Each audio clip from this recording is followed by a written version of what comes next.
akuba amanzi awekho. It's a political willingness but yafuna noyazi ngoba ngifuna. Okay, sinohulumeni orana ngabantu abangena capacity enough to do what they're supposed to do. Nombanjana village is a seaside community some 30 kilometers outside Cintane. Residents here have been severely affected by water scarcity as a result of the crippling drought affecting the country. The Drought Dam, which serves as a source of water for this village and hundreds of other communities, is sitting below 20% water capacity. Since 2018, the dam has not been able to supply water to the 9 villages that make up Nombanjana. Ndingumkalishi Mentani, 62 years old, and ndihlala apha eNqaqo A. Kukho itephu elapha ngasekhaya eyayifakwe ixesha kokufakwa ngalo amanzi engaphumi manzi xa kunamhlanje. Ayephuma ngaphambili. Nakhona ngela xesha ayephuma sasinengxaki ngoba kwakufuneka kudlule iveki zibe 2. Emva kweveki yesithathu aphume amanzi iintsuku zibe 2 zibe 3. Aphinde futhi kudlule ezinye iveki ezi2. Loo nto yayisenzeka ngokwezilali zisingqongileyo kunye nathi apha sikulelali kagaqa iNqaqo A. So kudala sabanayo ingxaki yamanzi asiqali ngoku kodwa ke ngoku ukusukela nge-25 August 2018 kulapho yathi ke ngoku yabe kanti ingamandla ngoba kumhla emka amanzi apha kugaqa sange siphinde siwafumane. On top of the drought, the challenges of governance and accountability in local government across the country have affected water supply to communities. As highlighted by the Auditor General's scathing report on the deplorable state of local government finances, municipalities are crippled by debt and are unable to pay for water and electricity. At the community level, ward committees have been widely criticized for their incompetence and their inability to meet the needs of community members. Xa siwabuza amanzi, mna ke ndiye ndiwabuze phaa ku-ward committee, bandafika ndahlupha yena ukufika kwam ndivela empangelweni. Athi u-ward committee mandidibane kunye nomntu wamanzi. That is omnye umfo lapha ngasentla. Lo mfo ndidibane naye ndithethe naye ngento yamanzi. Ndidibane naye ke mna ke ndithi athi ke xa lo mfana ke ngoku engena cebo lamanzi athi mandidibane nosibonda no councillor. Ndithi ke mna ke hayi ukhansila andikwazi uba ndivele ndiye kwehandiqale kwewona ward committee. Ndingafana mhlawumbi nalanto la ifuna iprotocol. So ke apho ndisuka khona iqala kwi-street committee iye ku-ward committee ize kukhansila. Uzawundibuza ukhansila uba ndiyile nakuwe endile kumntu wamanzi. So ke athi ya kumntu wamanzi. Xa ndisiya kumntu wamanzi andixelele into yobana amanzi awekho kwanakele umashini ukumpompa amanzi. Kwigame yesibini wathi itanki eli linamanzi amdaka kukudaka funeka likliniwe. Kwigame yesithathu wabuza uba Mentana uyibona imbalela kubalele phandle apha uthi amanzi masiwathathe phi. Nemathole itsho ithi xela abantu ba amanzi kubalele. So ke sizonixela amanzi kubalele ndikhange ubize intlanganiso yoba amanzi kubalele seko sikwakwazi ufumana amanzi. Athi kulungile ke xa kunjalo nibona into yobana khange ndibize intlanganiso okanye mhlawumbi khange ndinixelele. Ndikhuphe nifake lo mntu nibona ba angathi aze namanzi kuni. Anamanzi mna amanzi awekho utsho yena ke. Sama ukuthi ke indaba yamanzi inzima kakhulu apha kwaye siyawafuna. Thina khange ngisifumana amanzi kumasipara. Thina ngokubona namadangeli lifike ngomgqibelo xa litshona ilanga eli. Liphelele lomile khunqu akukhange lome ngoku kudala. Lo tata ndiyamcela okokuba kuthiwa kukho into ngoku kukho into ekhoyo okuba sisele. Makandikhela amanzi ngekiliva ngembombo sezimbini. Ngikwazi usela ngoba ndawuphuka. Isizathu soko ndophuka ndimdala ngiba nakubheka emerini beki emerane engakanani. Xa siyeso babini. Exesha sikabuyi hamba sibeka. Bayibona ke abantu andihleli nabo inzima lento. Nala mfana ngapha wayibona. Tamkhulu utheni ungathenga amanzi. Inzima likiliva. Nyathele kuba kabini akaboni kahle musinambona naye. Ayothi xhexele kiliva itshone eme. Sizofika apha kodwa sipheke mnandi sisele. Into ebangela uba ube yile nto yonke kukunganethi kukungabikho manzi. Alright. Weza la mfana. Uthele nto ungathenga amanzi tamulo. Utamkhulu ndizawathenga xa kuyipeyi ndigqibezela itanki. Alinawuze khapha lingagqithwanga. Likwacendana itanki. Funeka abhatale 500 ngenyanga. 4 nyanga ezawubhatalela tanki. Idivari nayo kule nto yokuza kwitanki. So ke nje sahlala kulo meko njalo simana uthi apha uba unhloko hey kapha amanzi mfundini okuba sifumane amanzi right. Yokhange ndengana kaloku akakhona kuyi asipheshele. Yiyo ke ngonje lento sivuye kakhulu izolo nakuba khona. Kwamnandi ezinhlizweni zethu ngoba singa uthi khorela ichola thina ba.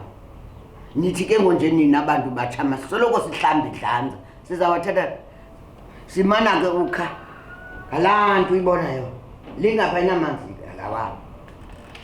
Nithatha kule mali enkamnkam. Ewe kale. Le mali enkamnkam. Ya grocery. Uthe uwenze into ndisixela. Siya kwagqirha. Sifaka ipetrol. Ayihambe imoto engena petrol.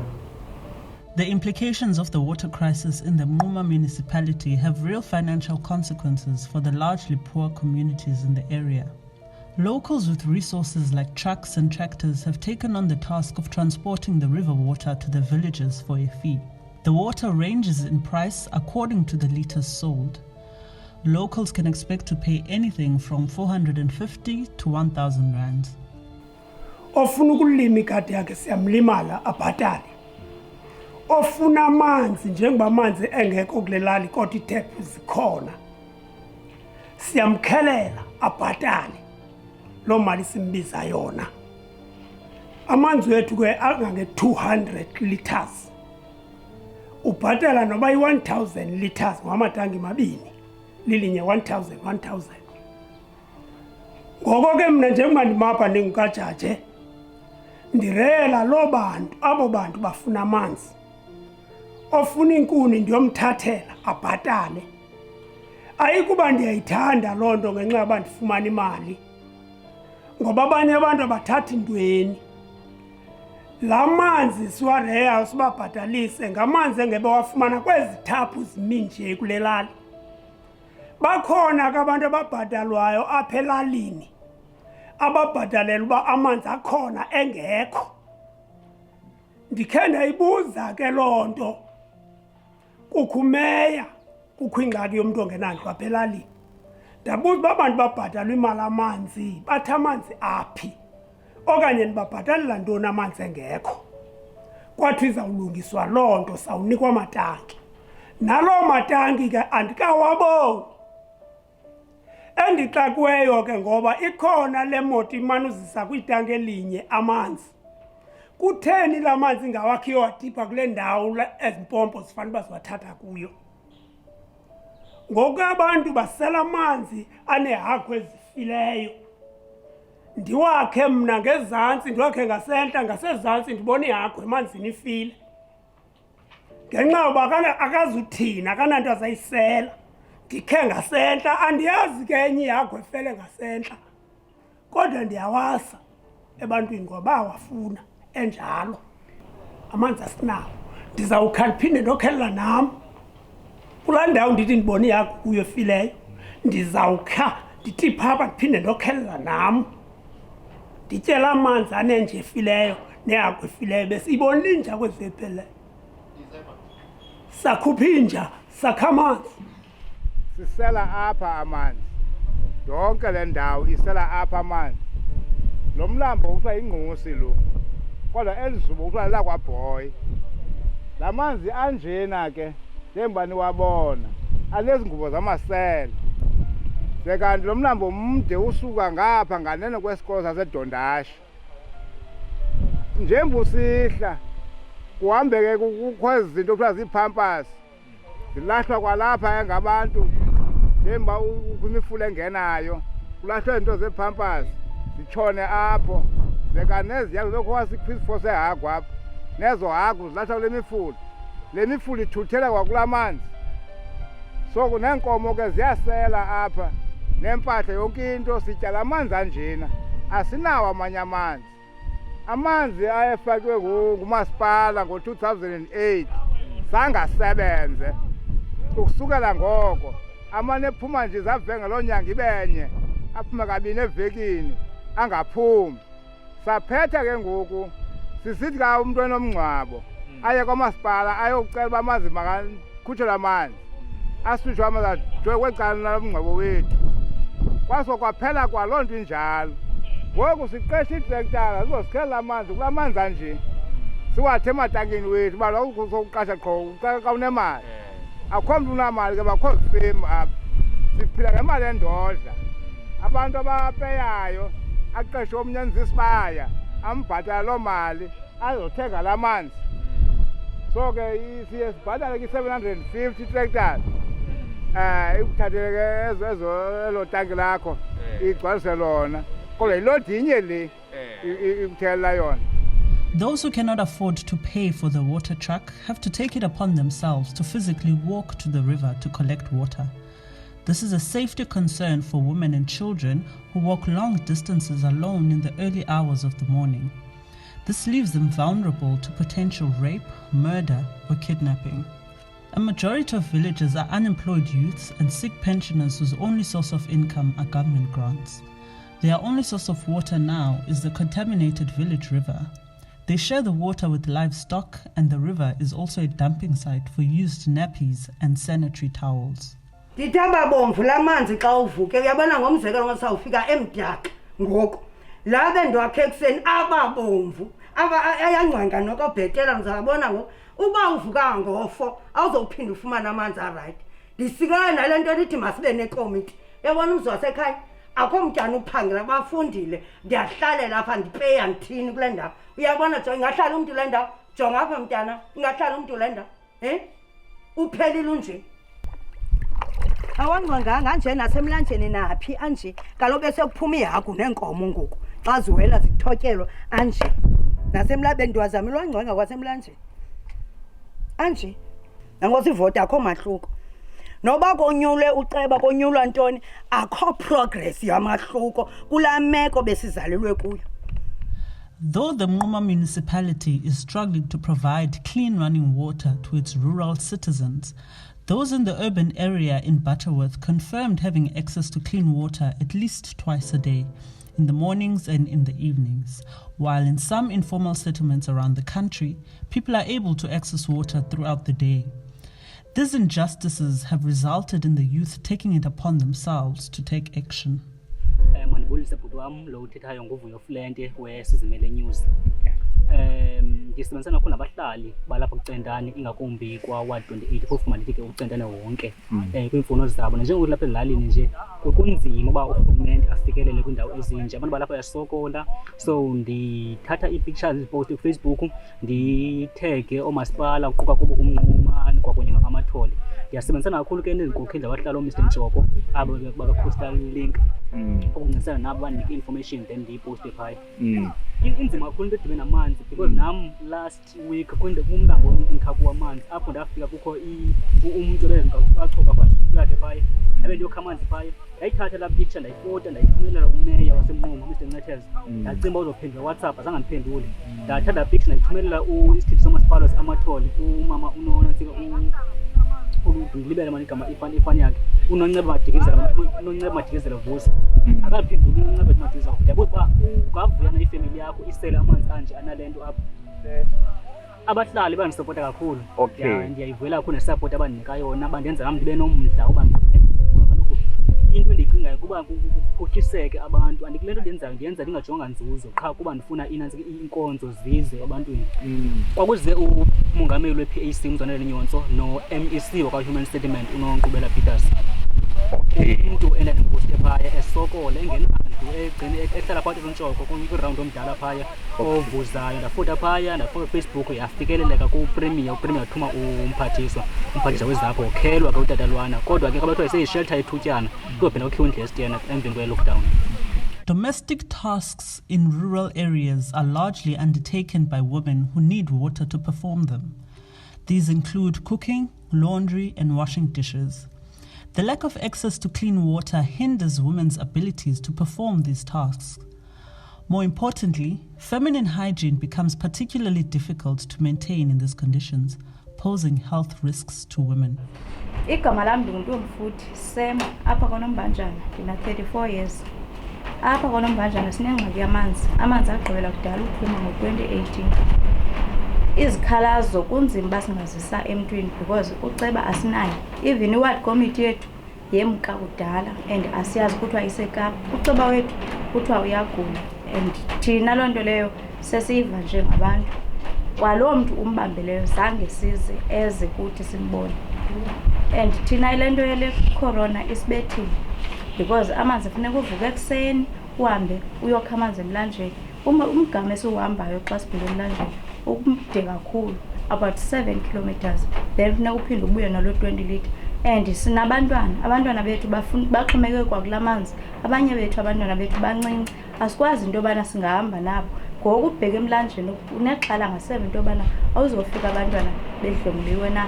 Xana sikwi-periods kunzima into yobana ungathi uyahlamba ngoba kaloku funeka ucocekile awukwazi uba ungahlamba uzicoce because amanzi awekho. Izandla ezi nje bakuthiwa funeka sisanitize kunzima usanitizer ngoba unexhala so uhlamba izitya phaa entla ingase la manzi wabeke and ke xa siwabekile la manzi zikhona ii-germs ezikhoyo because ii-germs zihlala nendawo emdaka ngoku uba nexhala into yobana la manzi lana ndizawachitha xa siphinde sitya funeka siphinde sayokha amanye amanzi so siyabulaleka thina phaa koNombanjana. Ingusiswana Lindeni iminyaka mina 78 yeminyaka. Isikhalazo endisikhalelayo ikhalaza ngamanzi. Amanzi andinawo tu emntwini onempilo. Ndinekhenza yesibeleko ekufuneka uba mandihlambe ngamanzi qho. Ndinekhenza nje yesibeleko. Xa unekhenza yesibeleko kuthiwa masingathwali ngoba sawuthwala usiya koogqirha aba bakunyangayo bakufumaniseka into yokuba akufunekanga uthwele uye buyele emva. Ke indawo endiya kuyo emanzini bakaloku akunyanzelekile njengoba ndinale khenza yesibeleko akufunekanga ndimdaka kufuneka ndiklini. Indawo endikha kuyo ke amanzi ikude funeka ndithwale ngange-5 litre. Xa ndifika phaya kule ndawo ndikha kuyo amanzi njengoba la manzi kuthiwa masisebenzise thina abantu banale khenza amanzi aklini. Funeka amanzi aklini ekufuneka siwatye. Xa ndifika kulaa ndawo ndikha kuyo amanzi ndifika kuqubha ihagu. Kunyanzeleke ngoku kuqubha ihagu mandiwakhe ngegemi yento yokubana kaloku ndinale ngxaki yokufuneka uba ndihlambe iipenti zam ndihlambe oonondrokhwe bam ngegemi yento yokubana ndinale khenza yesibeleko. Asikwazi nokutya okuba masikutya akucaceleki ngoba kwindawo esibakule kuyo amanzi aneziphampasi kukho iithoyilethi yonke le nto kanti ngokomthetho kagqirha kuthiwa masitye amanzi aklini. Masingatyi manzi amdaka masibe klini kwaye iimpahla ezi zonxiba kwasesiqwini sibe klini. Ayikwazeki ke loo nto kulala kwaNombanjana ngoba idinga amanzi. Nyhani wona amanzi emka kudala befanakho nje kule veki epheleyo ethontsi kangekugcwale napheyi aphela. Globally, around 4 billion people live under conditions of severe water scarcity, similar to the residents of Nombanjana village. One of the Millennium Development Goals is access to clean water and sanitation. According to the South African Constitution, everyone has a right to a clean environment that is not harmful to their health, access to sufficient food and water. For many residents of rural South Africa, constitutional provisions are just provisions that have no significant bearing on the outcomes of their lives. Access to water is still a struggle and will continue to be a struggle for many rural communities until the government takes initiative and realizes a blanket approach to addressing water access issues is not the ideal situation for developing South Africa. Rural voters constitute a large part of the national voting roll, yet they receive fewer resources than their urban counterparts. The story of Nolimit and John Dukiswa is a story of many other villages throughout South Africa. Enough is enough. Sifuna manzi.